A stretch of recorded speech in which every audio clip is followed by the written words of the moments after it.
चक्षुरुन्मीलितं येन तस्मै श्रीगुरवे नमः। नमो ओं विष्णुपादाय कृष्णप्रेष्ठाय भूतले श्रीमते भक्तिवेदान्त स्वामिनिति नामिने। नमस्ते सरस्वते देवी गौरवाणी प्रचारिणे निर्विशेष शून्यवादी पाश्चात्यदेशतारिणे। जय श्रीकृष्ण चैतन्य प्रभु नित्यानंद श्री अद्वैत गदाधर शिवासादि गौरभक्तवृंद। हरे कृष्ण कृष्ण कृष्ण हरे हरे, हरे राम राम राम हरे हरे। हरे कृष्ण। आज के আমরা শ্রী দুর্গা পূজা নিয়ে আজকে আমরা আলোচনা করব। তো দুর্গা মা তার মহিমা কি, তো দুর্গা পূজা আমরা কেন করি, শ্রী বৈষ্ণবী দেবী শ্রী দুর্গা মা সম্বন্ধে আজকে আমরা আলোচনা করব। তো আমরা জানি যে ভগবদ গীতায় বর্ণনা করা হয়েছে যে প্রকৃতে ক্রিয়মানানি গুণই কর্মাণি সর্বসাহা অহংকার বিমরাত্মা কর্তা অহমিতি মন্যতে। তো আমরা যে তিনটা গুণ এই জগতে রয়েছে, জরা প্রকৃতির মধ্যে তিনটা গুণ রয়েছে। তো তিনটা গুণ কি কি? সত্যগুণ, রজগুণ এবং তমগুণ। তিনটা গুণের দ্বারা এই জড়জগৎ পরিচালনা করেন। কে পরিচালনা করেন? হচ্ছে প্রকৃতি। প্রকৃতি দেবীটাকে হচ্ছে, প্রকৃতিটা হচ্ছে দুই প্রকার প্রকৃতি আছে। একটা হচ্ছে জরা প্রকৃতি, একটা হচ্ছে পরা প্রকৃতি। জরা প্রকৃতির অধীশ্বরী, জরা প্রকৃতি যিনি পরিচালনা করেন, এই জরা প্রকৃতির যে শক্তি, এই শক্তিটা হচ্ছে মা দুর্গা দেবী। এই শক্তিটা কার শক্তি না? ভগবদ গীতায় বলা হচ্ছে দুইটা প্রকৃতি আছে। অপরা ইয়মিতম তো অন্নাম প্রকৃতিম বিদ্যিমে পরাম জীবভূতাম মহাবাহু জয়েদম ধার্যতে জগৎ। দুই প্রকার প্রকৃতি আছে, একটা জরা প্রকৃতি, একটা হচ্ছে পরা প্রকৃতি। জরা প্রকৃতিটা আছে, জরা প্রকৃতি অধীশ্বরী হচ্ছে দেবী দুর্গা। তো তিনি কার শক্তি? শক্তি তো নিজস্ব কোনো ইয়ে থাকে না। তো শক্তি একজন শক্তিমান থাকে। তো শক্তিমানটাকে, এই শক্তির অধীশ্বরীকে, এই সমস্ত শক্তি হচ্ছে দুর্গা দেবী। তো এই শক্তির কোথা থেকে আসছে, কার শক্তি সেটা? এই শক্তিটা হচ্ছে ভগবানের শক্তি। সে ভগবানটাকে, ভগবান হচ্ছে ভগবান শ্রীকৃষ্ণ। ভগবদ গীতায় বলা আছে দৈবীহি এসা গুণময়ী মম মায়া দূরত্বা। এটা মম মায়া, এটা আমার মায়া শক্তি।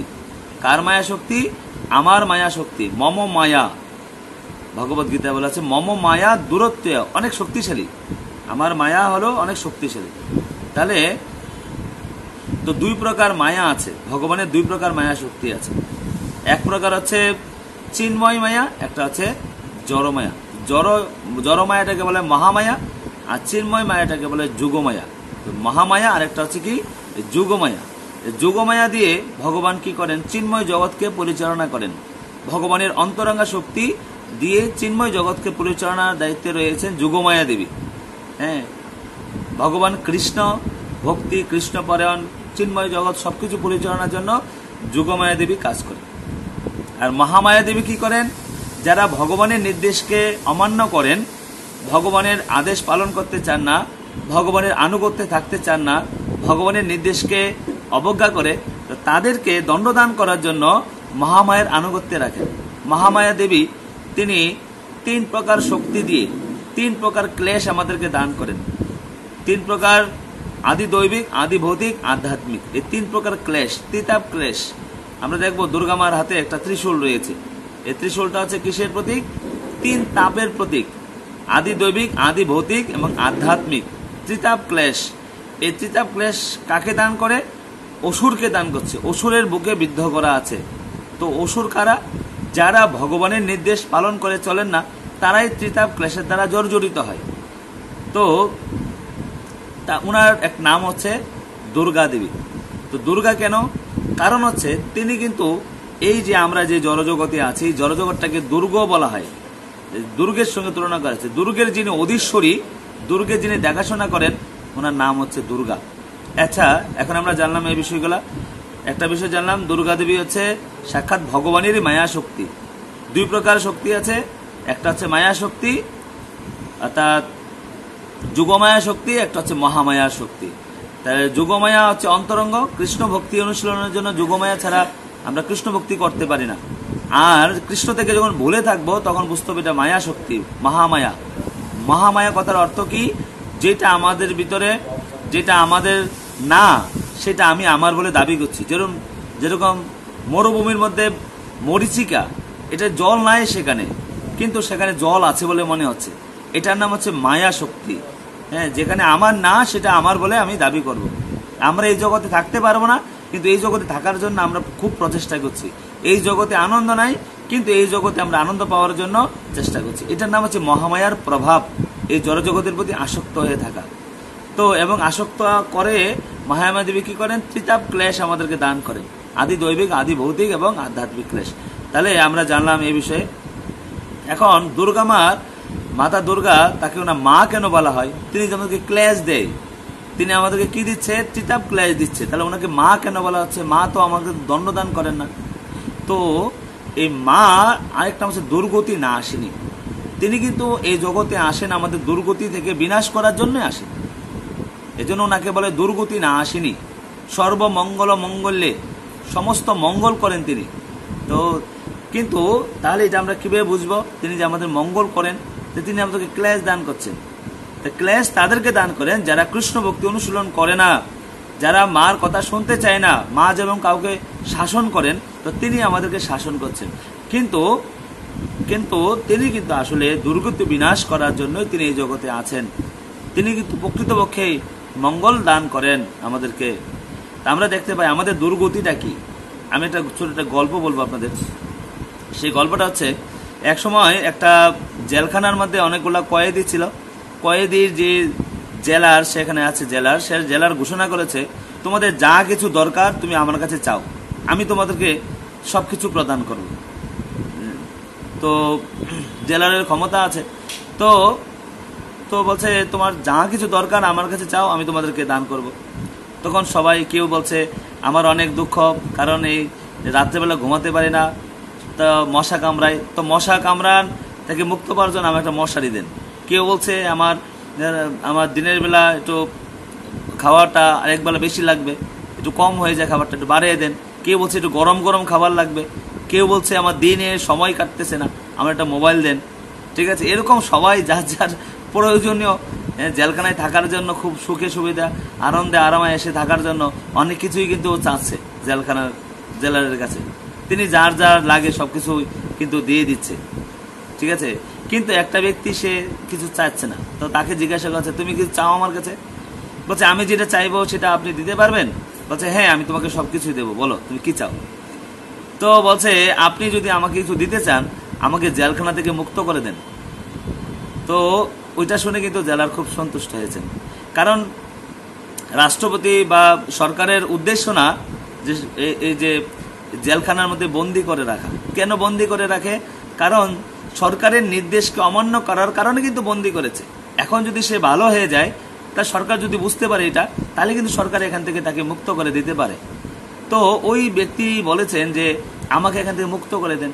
তিনি কিন্তু অনেক প্রসন্ন হয়েছেন, জেলার কিন্তু অনেক প্রসন্ন হয়েছেন। এই জগতে থাকার জন্য, জেলখানায় থাকার জন্য অনেক কিছু চাচ্ছে, এ দিয়ে দিচ্ছে। কিন্তু একটা ব্যক্তি আছে যে মুক্ত হওয়ার চেষ্টা করেছে, তাকে মুক্তি দিয়ে দান করে দিলেন।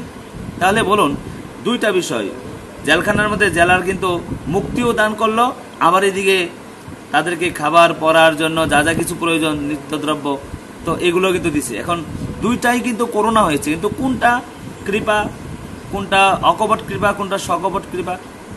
একটা হচ্ছে অকপট, আর একটা হচ্ছে কপট কৃপা। কপট কৃপা কোনটা?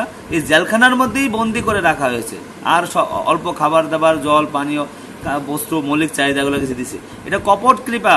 অকপট কৃপা কোনটা? অকপট কৃপা হচ্ছে যেটা জেলখানা থেকে আমাকে মুক্তি করে দিছে।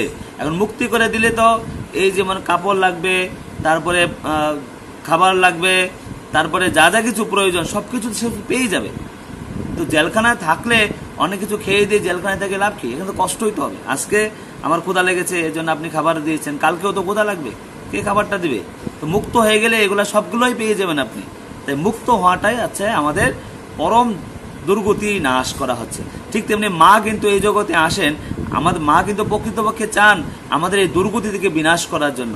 কিন্তু দুঃখের ব্যাপার হচ্ছে আমরা মার কাছে কিন্তু আপনারা বলেন যারা আপনারা এটা শুনতেছেন, কয়জনে গিয়ে মার কাছে চায়, হে মা তুমি আমাকে মুক্তি দিয়ে দাও? কয়জনে চাই? আমাদের এই জগৎ থেকে কৃষ্ণ ভক্তি দান করে আমাকে মুক্তি চাই, আমি এই জগতে আমি থাকতে চাই না। তো একসময় এটা এই দুর্গা মার পূজা সম্বন্ধে আমরা একটা গল্প বলতে চাই, পুরাণের গল্প। সেই গল্পটা হচ্ছে এরকম, একসময় এক রাজা ছিলেন, পুরাণে কাহিনী রয়েছে, এক রাজা ছিলেন, নাম ছিল রাজা সুরত। এই রাজা সুরত তিনি কিন্তু রাজা ছিলেন, এক ধর্মীয় রাজা ছিলেন, কিন্তু ভাগ্যের দুর্ভাগ্যবশত তার মন্ত্রীরা, তার যে সহযোগীরা তার সঙ্গে ছলনা করে তাকে রাজ্য থেকে বিতাড়িত করে দিয়েছেন, তারা রাজ্য অধিকার করে নিয়েছেন। তিনি বনে চলে গেলেন। ওইখানে গিয়ে একজন ব্যবসায়ীর সঙ্গে দেখা হয়েছে। তিনি ওই ব্যবসায়ীটাও কি করেছে, সেই ব্যবসায়ীটাও কি হয়েছে না, তিনি প্রচুর বড় একটা ব্যবসা ছিল তার। তো ব্যবসার মধ্যে তার প্রচুর ইনকাম হতো, কিন্তু তার যে পুত্র, তার স্ত্রী, আত্মীয় স্বজনরা মিলে তাকে তার সমস্ত সম্পত্তি তাদের নিজের নামে লিখে দিয়ে তাকে ঘর থেকে বের করে দিয়েছে। ঠিক আছে? তো এখন এই দুইজনই এক মেধাঋষির আশ্রমে তারা গিয়েছে। দুইজনে গিয়ে এখন তারা চিন্তা করছে, মেধাঋষিকে বলছে, আচ্ছা হে মনিবর, আমি রাজ্য হারিয়েছি আর উনি পরিবার, ব্যবসা আদি সব হারিয়েছে, কিন্তু এই হারানোটা আমার বিশেষ ব্যাপার না। ব্যাপারটা হচ্ছে আমি রাজ্য হারিয়েছি, কিন্তু রাজ্যের একটা চিন্তা আমার মধ্যে সবসময় কাজ করে, রাজ্যের চিন্তা সবসময় একটা টেনশন কাজ করছে রাজ্য নিয়ে। আমি যেখান থেকে আমাকে বের করে দিল ওইটারই একটা টেনশন কাজ করছে। বা ব্যবসায়ী যিনি আছে সে বলছে, আমিও স্ত্রী, পুত্র, সন্তান আমাকে অবজ্ঞা করছে, আমার সবকিছু হরণ করে নিল, তাদের কথাটি আমার বেশি করে একটা চিন্তা হচ্ছে। এটা কিসের প্রভাব? তো তিনি বলছে, মেধাঋষি বলছে, এটা হচ্ছে মায়াদেবীর প্রভাব। তোমরা একটা কাজ করো, এখান থেকে মুক্তি লাভ করার জন্য তোমরা মহামায়ার আরাধনা করো। তখন তিনি একটা মন্ত্র শিখিয়ে দিলেন। 3 বছর এই মন্ত্রটাকে তারা জপ করলেন, গঙ্গার তীরে বসে এটা জপ করলেন, সিদ্ধি লাভ করলেন, মন্ত্র সিদ্ধি হয়েছে। সেখানে মহামায়া দেবী আবির্ভূত হয়েছেন, আবির্ভূত হয়ে তাদেরকে আশীর্বাদ দিলেন, তোমরা কি বর চাও বলো। তখন সেখানে দেখা যাচ্ছে যে রাজা, তিনি রাজ্য চাইলেন, হ্যাঁ, তিনি রাজ্য সুখ সুবিধা চাইলেন। তো মহামায়া দেবী কিন্তু রাজ্য দিলেন এবং বলেছেন যে পূর্ববর্তী কল্পে তুমি মনুর পদ পর্যন্ত লাভ করতে পারবে। এই জগতে শুধু রাজা না, পুরো বিশ্ব ব্রহ্মাণ্ডের একটা মনুর পদ তাকে দান করবে বলে বলেছেন। ঠিক আছে? কিন্তু এই যে বৈশ্য আছে, সমাধি নামক বৈশ্যের নাম হচ্ছে সমাধি। তো সমাধি নামক বৈশ্য তিনি কিন্তু মার কাছে প্রার্থনা করছে, হে মা, আমি এই সংসারে আমি আর ফিরে যেতে চাই না। যে স্ত্রী, যে সন্তান, যে আত্মীয়রা আমাকে এভাবে ছলনা করলো, যাদেরকে আমি এত ভালোবাসতাম, তারা আমাকে এভাবে ছলনা করেছে, আমি সেই ছলনার সংসারে আমি আর যেতে চাই না। এখান থেকে উদ্ধারের যদি কোনো পথ থাকে, তুমি আমাকে কৃপা করে এই উদ্ধারের পথ আমাকে বলে দাও। তো চণ্ডীতে কিন্তু এই কাহিনীগুলো রয়েছে, কিন্তু এই কাহিনীটা ব্রহ্মবৈবর্ত পুরাণও রয়েছে। এরপরে ব্রহ্মবৈবর্ত পুরাণে লেখা হয়েছে, বর্ণনা করা হয়েছে যে মা কি মুক্তির পথ দিয়েছিলেন, দিব্য জ্ঞান দিয়েছিলেন, কৃষ্ণ ভক্তি তত্ত্ব জ্ঞান দিয়েছিলেন ওনাকে। তো কৃষ্ণ ভক্তি দিব্য জ্ঞান পাওয়ার পর সেই সমাধি বৈশ্য কিন্তু কৃষ্ণ ভক্তি লাভ করে তিনি মার আশীর্বাদ প্রাপ্ত হয়ে কিন্তু তিনি ভগবানের কাছে ফিরে গিয়েছিলেন। এখন আমাদের আলোচনার বিষয়বস্তু হচ্ছে কোনটা কপট কৃপা, কোনটা অকপট কৃপা। রাজাকে তো রাজ্য দিয়েছে, কিন্তু এটা তো উদ্ধার হয়নি। জেলখানার মধ্যে কিছু চাওয়ার পাওয়ার মতোই, জেলখানার ভিতরে থাকবে, কিছু খাওয়া দাওয়া, কিছু সুযোগ সুবিধা ভোগ করার মতোই হয়েছে। এই জগৎটা জেলখানা বলা আছে, এই জগৎটা হচ্ছে জেলখানা। যারা আসামি, কয়েদি, তারা এই জগতের মধ্যে এসেছে তাদের সকর্মফল ভোগ করার জন্য। জেলখানার মধ্যে যেরকম কর্মফল ভোগ করার জন্য যায়, ঠিক তেমনি এই জগতে যারা আসছে কর্মফল ভোগ করার জন্যই আসছে। তো এখান থেকে মুক্তি পাওয়াটাই হচ্ছে আমাদের বিশেষ কৃপা। তো এই জন্য মা কিন্তু আসেই এই দুর্গতি বিনাশ করার জন্য, তাই ওনার নাম হচ্ছে দুর্গতি না আসেনি। তো আমরা শ্রীমান মহাপ্রভু আমাদেরকে শিখিয়েছেন মার কাছে কি প্রার্থনা করতে হবে। কি প্রার্থনা করতে হবে? ন ধনম, ন জনম, ন সুন্দরীম, কবিতাম বা জগদীশ কাময়ে মম জন্মানি জন্মানীশ্বরী ভবতাৎ ভক্তি অহিত কৃতি। আমি কৃষ্ণ ভক্তি লাভ করতে চাই, আপনি আমাকে কৃপা করে কৃষ্ণ ভক্তি দান করুন। কৃষ্ণ সে তোমার, কৃষ্ণ দিতে পারো, তোমারও শক্তি আছে। কার শক্তি আছে? একজন বৈষ্ণবের শক্তি আছে। মা হচ্ছে পরম বৈষ্ণবী, ওনাকে বলে বৈষ্ণবী দেবী, বৈষ্ণবী দেবী বলা হয়। কেন? চণ্ডীতে অনেক মন্ত্র আছে যেখানে মাকে নারায়ণী বলে বলা হয়েছে। নারায়ণের শক্তি বৈষ্ণবী বলে সম্বোধন করা হচ্ছে, নারায়ণী বলে সম্বোধন করা হচ্ছে। সর্বমঙ্গলা মঙ্গল্যে শিবে সর্বত্র সাধিকে শরণ্যে ত্রাম্বকে গৌরী নারায়ণী নমস্তুতে। অর্থাৎ নারায়ণী বলে সম্বোধন করা হচ্ছে, মানে কি নারায়ণের যিনি আছে শক্তি, নারায়ণের শক্তি, ঠিক আছে, নারায়ণের শক্তি হচ্ছে তিনি, তাই উনি বৈষ্ণবী এবং তিনি বিষ্ণু ভক্তি কৃষ্ণ ভক্তি প্রদান করতে পারেন, এরকম অনেক শাস্ত্রে ব্যাখ্যা রয়েছে। তাই উনি আমাদেরকে কৃষ্ণ ভক্তি দান করতে পারে। আমরা দেখতে পাই বৃন্দাবন, যেখানে সাক্ষাৎ ভগবান কৃষ্ণ বিরাজমান, হ্যাঁ, এই বৃন্দাবনের মধ্যে গোপিকারা, সমস্ত গোপিকারা এই মার কিন্তু পূজা করেছেন, আরাধনা করেছেন। বৃন্দাবনও কিন্তু মার আরাধনা করেছেন, 1 মাস ব্যাপী মার আরাধনা করেছেন। সকালে ঘুম থেকে উঠে, হ্যাঁ, শীতের মধ্যে স্নান করে তারা কিন্তু মার আরাধনা করতেন। তো সেই সময় মার অনেক নাম আছে, এর মধ্যে একটা নাম হচ্ছে কাত্যায়নী। মার অনেক নামের মধ্যে একটা হচ্ছে কাত্যায়নী। কাত্যায়নী দেবীর পূজা করেছিলেন বৃন্দাবনের সমস্ত গোপিকারা, এবং তারা পূজা করা 1 মাস পর, ব্রত করার পর তারা কি প্রার্থনা করেছিলেন মার কাছে? প্রত্যেকদিন একটা মন্ত্রে প্রার্থনা করতেন। কি মন্ত্র? কাত্যায়নী মহামায়ে মহাযোগে ন অধীশ্বরী নন্দগোপ সুতং দেবী পতিমে কুরুতে নম। বলছে, হে মাতা, হে মহামায়া দেবী, হে কাত্যায়নী দেবী, হে মহাযোগীদের অধীশ্বরী, আমরা বিশুদ্ধ চিত্তে আমরা আপনার শ্রী চরণ কমলে প্রার্থনা করি। নন্দগোপ সুত, মানে নন্দগোপ সুতং দেবী, নন্দগোপের যে সুত মানে পুত্র, নন্দগোপ সুতং দেবী পতিমে কুরুতে নম। এই নন্দগোপের পুত্র মানে নন্দ বাবার যে পুত্র কৃষ্ণ, ভগবান শ্রীকৃষ্ণ, তিনি যেন আমাদের পতি হয়।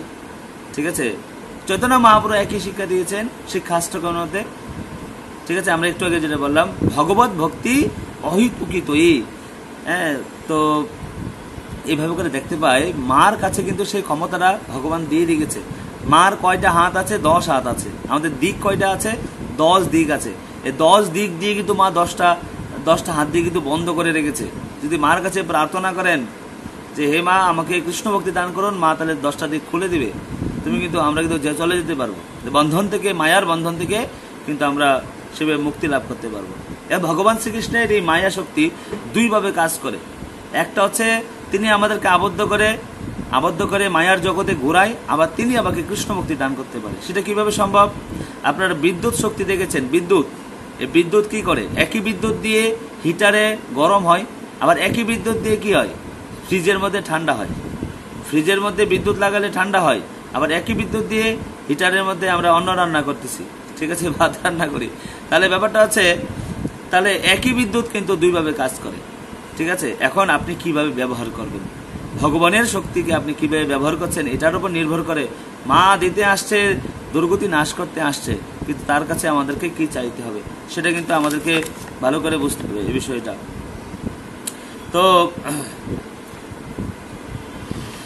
তো আমরা এই দুর্গা মার কাছে এটা প্রার্থনা করি যেন তিনি আমাদেরকে এই কৃষ্ণ ভক্তি প্রদান করুক, এবং আমরা যেন কৃষ্ণ ভক্তি লাভ করে, ওনার কৃপা আশীর্বাদ লাভ করে আমরা যেন ভগবানের কাছে ফিরে যেতে পারি। হরে কৃষ্ণ। সবাইকে বৈষ্ণব প্রণাম। বাঞ্ছা কল্পতরু বৈষ্ণ কৃপা সিন্ধুভ্যেব চ পতিতানাং পাবনেভ্যো বৈষ্ণবেভ্যো নমো নমঃ। অনন্ত কোটি বৈষ্ণব ভক্তবৃন্দ কি জয়।